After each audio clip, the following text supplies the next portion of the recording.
Let me continue the last portion of thermochemistry. मैंने second law of thermodynamics समझा दिया था, जिसमें मैंने समझाया था entropy of universe is ever increasing. Universe की एंट्रोपी बढ़ती ही जा रही है. During any spontaneous process, total entropy change is always a positive value. Spontaneous process के दौरान टोटल एंट्रोपी बढ़ती ही जा रही है. यह मैंने समझाया था मेरे लास्ट लेक्चर. अब मैं ये जो टोटल एंट्रोपी चेंज है, जिसे मैंने ऐसे लिखा था, total change in entropy is given bye entropy change of system plus entropy change of surrounding. और इस एंट्रोपी चेंज को डिटरमाइन करने के लिए मैंने एक्सप्रेशन लिखा था delta Q reversible upon temperature. अब अलग अलग प्रोसेस के दौरान, अलग अलग फिनोमेना के दौरान एंट्रोपी चेंज डिटरमाइन करने का तरीका, we employ different formulae in order to determine the change in entropy. मैं अब वह अलग अलग प्रोसेस के दौरान एंट्रोपी चेंज डिटरमाइन करने के लिए फॉर्मूले बताता हूं. बड़े ध्यान से समझना. During phase change of any solid और liquid, during phase change of any solid or liquid. In fact, ये दोनों सिचुएशन तो हमने एग्जाम्पल के रूप में डिस्कस भी कर ली थी. हमने आइस को मेल्ट होते हुए, रूम टेम्परेचर पर आइस को मेल्ट होते हुए देखा था, और वाटर को बॉयल होते हुए देखा था, या स्टीम को कंडेंस होते हुए देखा था. उस केस में हमने इस फॉर्मूले को ऑलरेडी लिख भी लिया था. वी यूज्ड टू से delta Q during this process is m into L and temperature generally remains constant. M is the mass of liquid, L is the latent heat, and we used to say delta S during the process is m into L by T.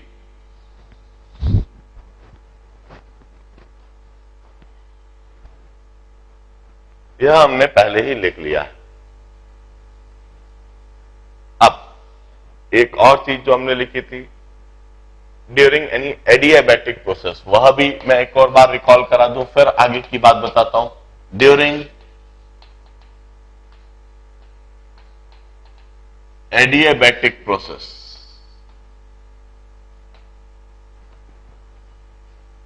Adiabatic process के दौरान हमने कहा था heat transferred is zero, delta Q is zero. Hence delta S is also zero, means S1 is equal to S2, means entropy remains constant.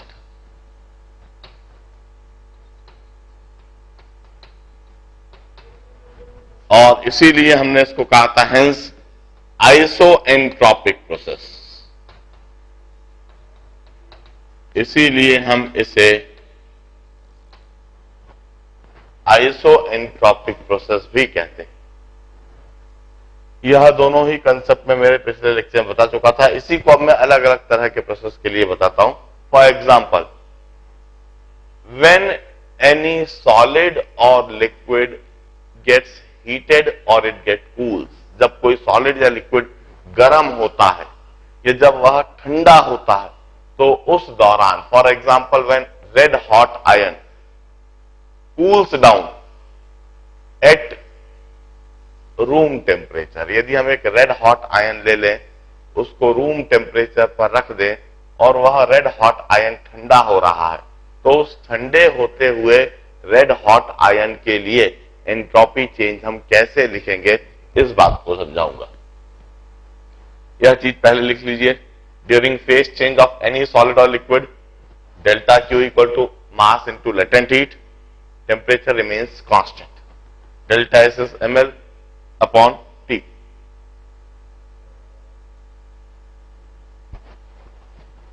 During adiabatic process, delta Q is 0।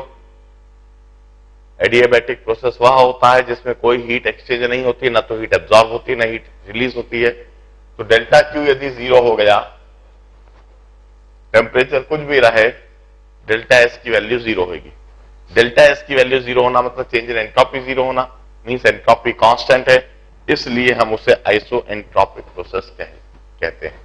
अब third situation is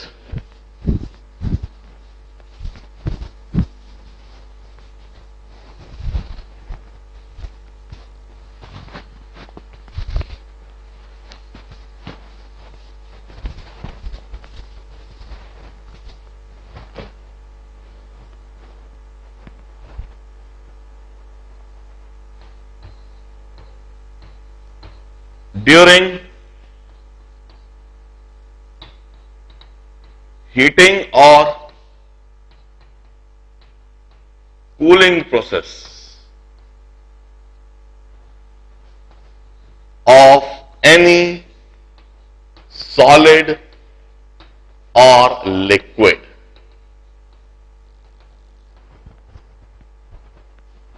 during heating और cooling process of any solid और liquid, जब कोई solid या liquid heat या cool हो रहे हो, ठंडे या गर्म हो रहे हो। For example, ice got melt, it got converted into it got converted into water at room temperature, and thereafter water at 0 degree centigrade gets converted into water at room temperature. Now this is a phenomena. हमने बर्फ लिया, freezer से बर्फ निकाला और खुले कमरे में रख दिया। यह बर्फ पहले तो पिघल जाएगी और पिघल के वाटर में कन्वर्ट हो जाएगी। जब बर्फ पिघल के वाटर में कन्वर्ट होगी तो वो वाटर होएगा 0 डिग्री सेंटीग्रेड पर। बर्फ का वाटर में कन्वर्ट होना, उस दौरान हमने एंट्रोपी चेंज निकाल लिया। अब ये जो 0 डिग्री सेंटीग्रेड का वाटर है, यह अब ग्रेजुअली धीरे धीरे यह गर्म होएगा और यह धीरे धीरे रूम टेम्परेचर तक आएगा। इस फिनोमेना के दौरान एंट्रोपी चेंज क्या होगा? This is heating process of water. Other example, हमने गर्म चाय जो 70 डिग्री सेंटीग्रेड पर है, उसको रूम टेम्परेचर पर रख दिया और वह 70 डिग्री सेंटीग्रेड की गर्म चाय धीरे धीरे ठंडी होने लगी और धीरे धीरे ठंडी होते हुए वह रूम टेम्परेचर पर अल्टीमेटली आ जा रही। Now this is cooling process of the T. और रेड हॉट आयन हमने रूम में रख दिया और वह रेड हॉट आयन धीरे धीरे ठंडा हो रहा है। अब इस सिचुएशन में हम एंट्रोपी चेंज कैसे डिटरमाइन करेंगे? खास बात, एंट्रोपी चेंज डिटरमाइन करने के लिए यह फॉर्मूला है, delta S equal to delta Q upon temperature, delta Q reversible upon temperature. Now the problem is temperature is not a constant. Temperature vary कर रहा है।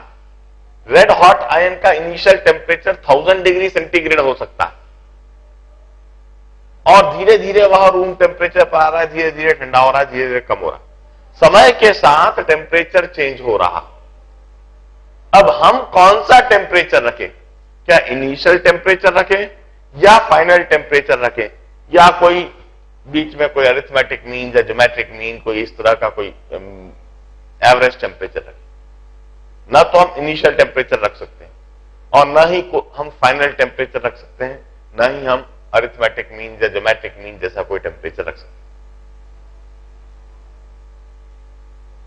हैं। इस जगह पर we have got the concept of calculus. जब भी हमें कोई फंक्शन, कोई एक्सप्रेशन की वैल्यू डिटरमाइन करनी है और वहां पर इस तरह से वेरिएबल क्वांटिटी अपीयर हो रही है, here we have got the concept of calculus. Calculus का कंसेप्ट हम अप्लाई करते हैं। हम अच्छी तरह से जानते हैं delta Q for any solid और liquid is given by M S delta T. यह एक्सप्रेशन हमने किसी भी सॉलिड या लिक्विड के लिए लिख रखा है। m is the mass of solid और liquid, s is specific heat of that solid और liquid, specific heat is heat required to increase the temperature of 1 gram of mass by 1 degree centigrade, and delta T is the change in temperature. For finite change in temperature, we have got finite amount of heat transfer. Finite change in temperature के लिए finite heat transfer है। अब हम कहते हैं इस expression को हम डिफरेंशियल फॉर्मेट में लिख सकते हैं।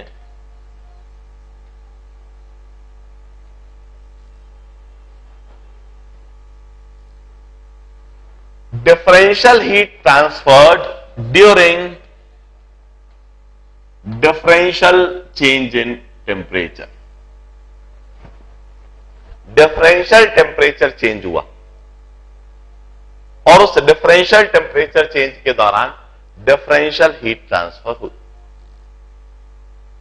हम वेरिएबल टेम्परेचर के केस में सबसे पहले यह एक्सप्रेशन को डिफरेंशियल फॉर्मेट में लिख देते हैं। अब इसी तरह से इधर भी इस delta S equal to delta Q by T, इस इक्वेशन को भी हम डिफरेंशियल फॉर्मेट में लिखेंगे।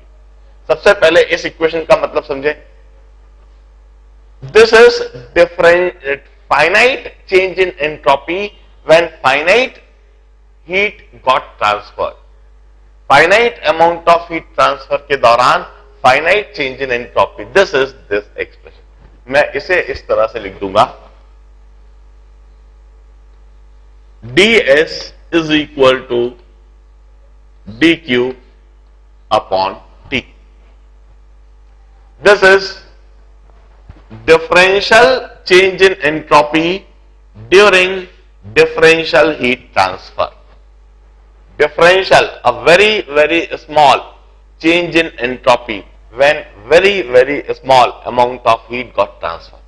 जब बहुत जरा सी हीट ट्रांसफर हुई तो हम कहते हैं temperature nearly remains constant.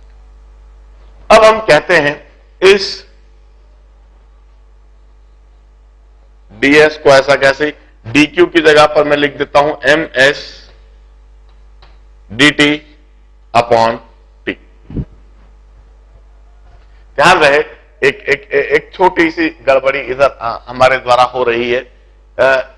Entropy के लिए भी हम s ही डिनोट कर रहे हैं और स्पेसिफिक हीट के लिए भी हम एस ही डिनोट कर रहे हैं। ये एक बड़ी गलती कर रहे हैं। हम स्पेसिफिक हीट के लिए नोटेशन को बदल देते हैं, एस नॉट कर देते हैं। हम स्पेसिफिक हीट के लिए नोटेशन को एस नॉट कर देते हैं क्योंकि दो अलग अलग फिजिकल क्वांटिटीज के लिए एक ही सिंबल इस्तेमाल करने से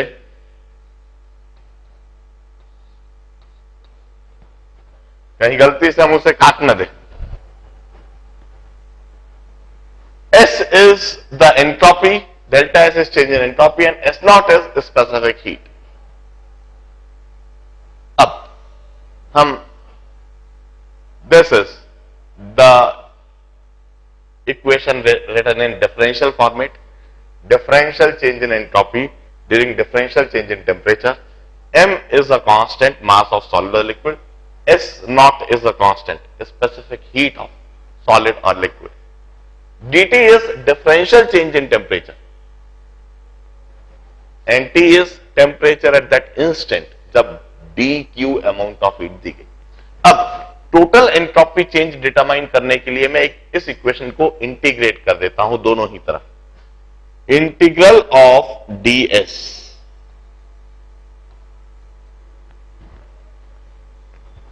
m और s नॉट कांस्टेंट है तो यह इंटीग्रल साइन से बाहर लिखे जाएंगे, dt अपॉन t।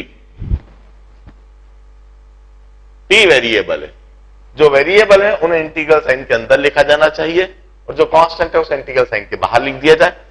अब इंटीग्रेट करते समय हम इसी समय लिमिट्स भी सब्स्टिट्यूट कर देते हैं कि हम कहां से कहां टेम्परेचर चेंज को देख रहे हैं और उस दौरान एंट्रोपी चेंज कहां से कहां। For example, red hot ion जो कि इनिशियली है 1000 केल्विन पर, और यह red hot ion room temperature पर ठंडा होता है 300 केल्विन पर। रूम टेम्परेचर 300 केल्विन है, इस रूम टेम्परेचर पर आपने रेड हॉट आयन 1000 केल्विन पर रखा, तो 1000 केल्विन जो कि इनिशियल टेम्परेचर ऑफ आयन है वह T1 कहलाएगा।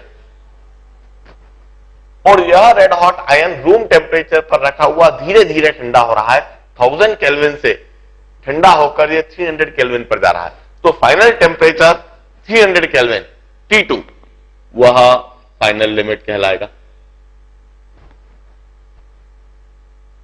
और इस फिनोमेना के दौरान इनिशियल उसकी एंट्रोपी है S1 और फाइनल उसकी एंट्रोपी है S2। यह ds की लिमिट्स कहलाएंगी। अब now what we do, integral of ds is s from S1 to S2 m S0। Integral of dt by t होता है ln t, natural log t फ्रॉम T1 to T2।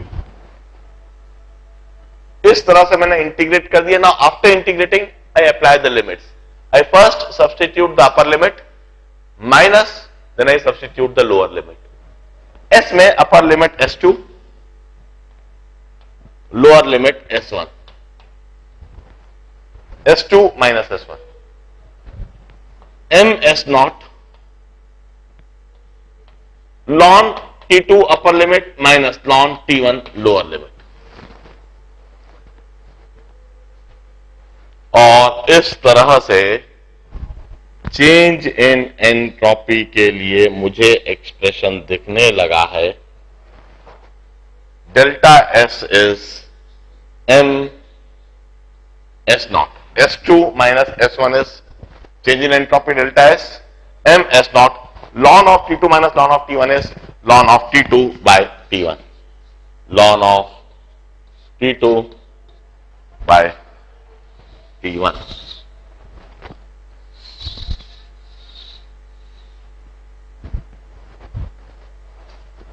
During heating or cooling process of any solid or liquid, change in entropy is given by this expression m S0 ln of T2 by T1। I can also write it in terms of log to the base 10। log to the base 10 के terms में मैं इसको ऐसे लिखूंगा, delta S is equal to 2.303 m S0 log of T2 upon T1। This is the same expression written in terms of log to the base 10।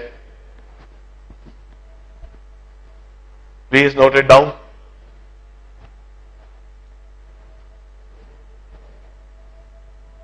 अब इधर मैं एक बात और बताता हूं, हीटिंग प्रोसेस और कूलिंग प्रोसेस के दौरान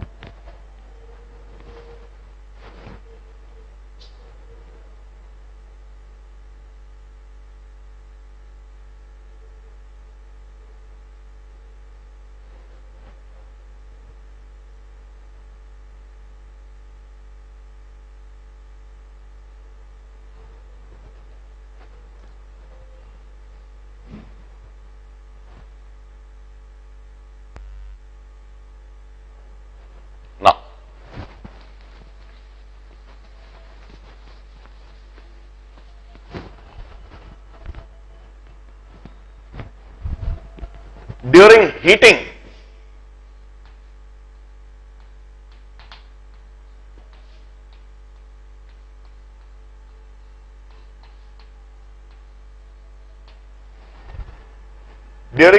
प्रोसेस, यदि हम हीटिंग प्रोसेस की बात करें तो final temperature T2 would be greater then initial temperature T1। जो फाइनल टेम्परेचर T2 है वह इनिशियल टेम्परेचर T1 से ज्यादा होगा, और यदि वह इनिशियल टेम्परेचर से ज्यादा हुआ तो T2 upon T1 would be greater than 1,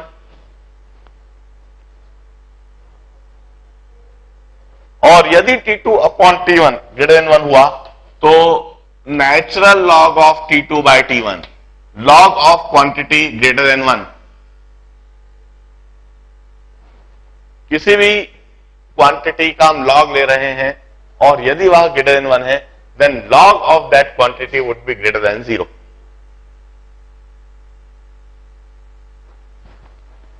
Now this quantity is greater than 0. M is always positive, S naught is always positive. ये दोनों पॉजिटिव कांस्टेंट है और यह लॉन के अंदर क्वांटिटी है, इसकी वैल्यू भी पॉजिटिव आ रही है. तो delta S also comes out to be greater than 0.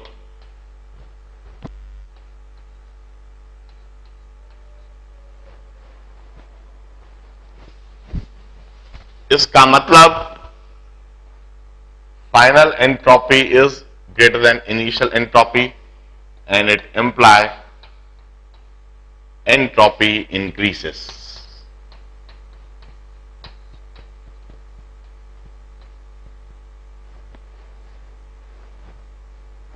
Heating process के दौरान एंट्रोपी इंक्रीज होगी,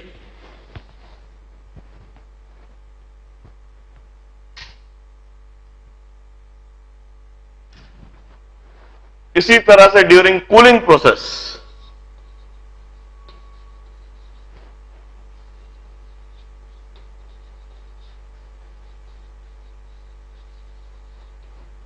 यदि हम कूलिंग प्रोसेस की बात करें, जब कोई सॉलिड या लिक्विड ठंडा हो रहा है, ऐसे कूलिंग प्रोसेस में final temperature would be less than initial temperature, क्योंकि कूलिंग प्रोसेस चल रहा है. कूलिंग प्रोसेस में फाइनल टेम्परेचर को डेफिनेटली इनिशियल टेम्परेचर से कम ही होना होगा. तो final temperature upon initial temperature, this quantity would be less than 1. ये जो final temperature T2 upon T1 है, this quantity would be less than 1.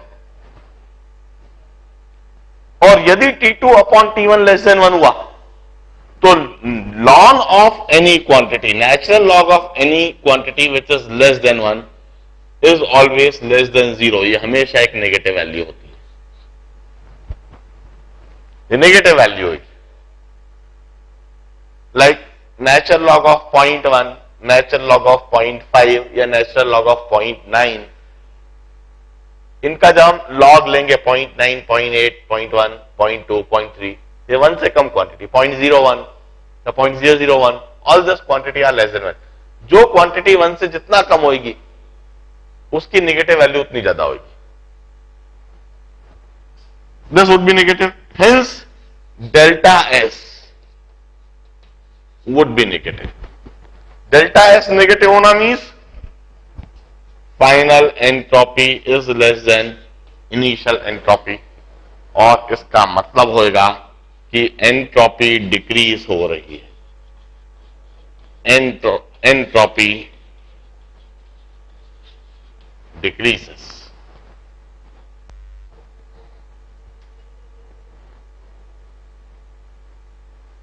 During any heating or cooling process, we would determine change in entropy in this manner.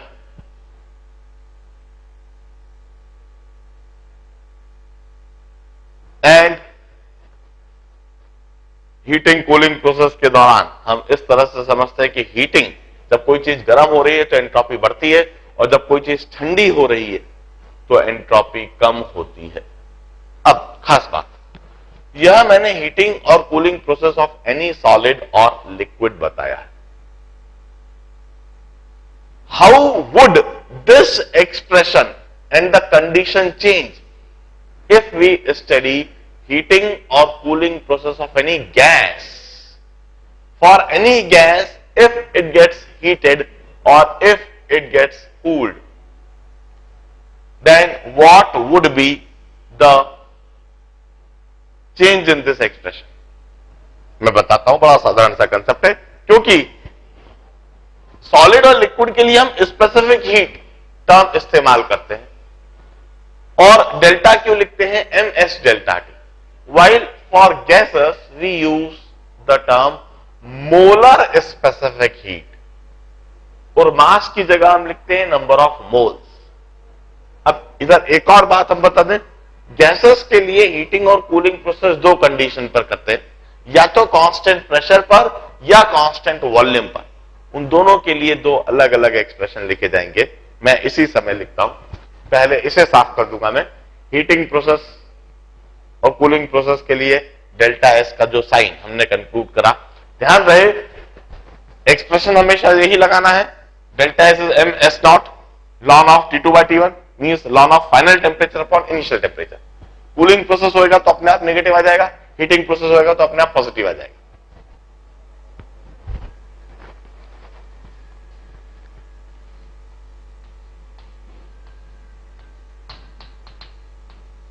Heating और cooling of gas.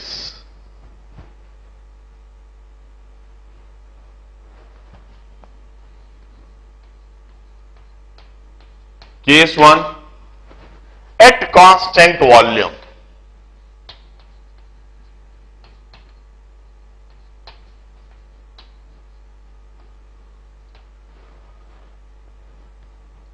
at constant volume means जैसे pressure cooker के अंदर जो बिल्कुल tightly आपने pack कर दिया, उसके अंदर कोई गैस भरी हो, उसको आप गर्म करने लगे। Now that pressure cooker, that condition is a condition of constant volume. इस कंडीशन पर हम अच्छी तरह से जानते हैं delta Q V is N C V delta T. N is number of moles of gas, CV is molar specific heat constant of gas at constant volume, delta T is change in temperature। Gas के लिए जैसे solid और liquid के लिए लिखा था हमने ms delta T, इधर हम लिखते हैं NCV डेल्टा T। मतलब बिल्कुल साफ है, सॉलिड लिक्विड के लिए जहां मास टर्म लिखा हुआ है, गैस के लिए वहीं आप नंबर ऑफ मोल्स टर्म लिखोगे। यहां जहां स्पेसिफिक हीट लिखा हुआ है वहां सीवी लिखोगे और आगे डेल्टा टी वैसा का वैसे ही है। तो इधर हम चेंज इन एंट्रोपी लिखेंगे N CV ln of T2 by T1।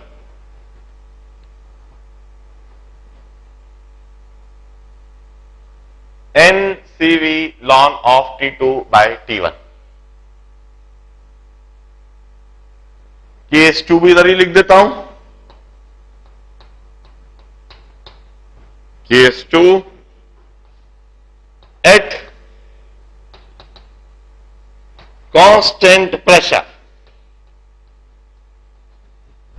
यदि कांस्टेंट प्रेशर हो मतलब इस कमरे के अंदर एयर भरी हुई है और इस कमरे के अंदर भरी हुई एयर को हम गर्म कर रहे हैं, नेचुरली गर्म हो रही है या हम गर्म कर रहे हैं, टेम्परेचर इसका बढ़ा रहे हैं। Once again here we have got constant pressure. अब कांस्टेंट प्रेशर पर हम कहते हैं heat transfer delta QP. Delta QP means heat transfer at constant pressure is N CP delta T. हमने यह एक्सप्रेशन लिखा है, इसका मतलब वंस अगेन एक्सप्रेशन सेम है, बस जहां सीवी लिखा था वहां सीपी दिखने लगेगा और चेंज इन एंट्रोपी हम कहेंगे N is number of moles, CP is molar specific heat constant of gas at constant pressure, N CP ln of T2 by T1। This is entropy change of gas during its heating or cooling process. This is isochloric condition,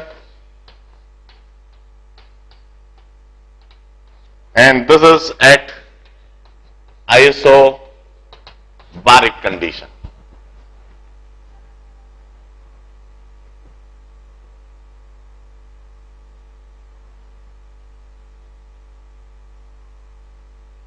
इस तरीके से हम change in isochoric heating और isobaric heating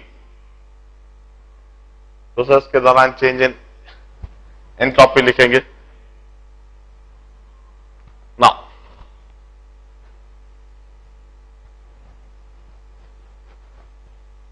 the last article regarding change in entropy determination during any isothermal process, मैंने generalised entropy change के लिए expression बताया.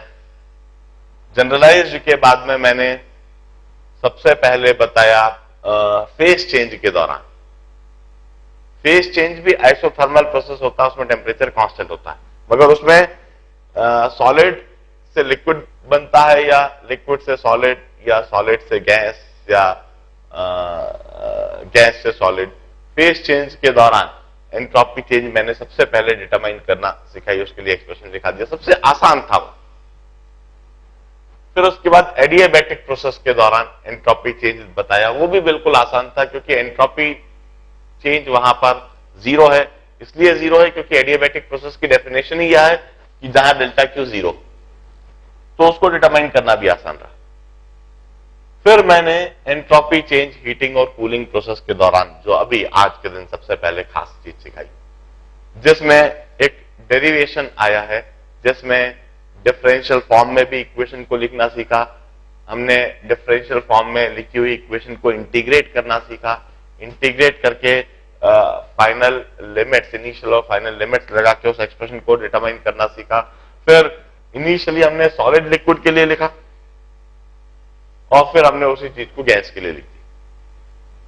Gas के लिए भाई सॉलिड लिक्विड के लिए कांस्टेंट प्रेशर कांस्टेंट वॉल्यूम का कोई मतलब नहीं होता. कांस्टेंट प्रेशर कांस्टेंट वॉल्यूम का कंसेप्ट सिर्फ गैसेस के केस में आता है. तो जब हमने गैस की बात करना चालू करी तो कांस्टेंट वॉल्यूम पर भी एक्सप्रेशन को लिखा है और कांस्टेंट प्रेशर पर भी इक्वेशन को लिखा है. इधर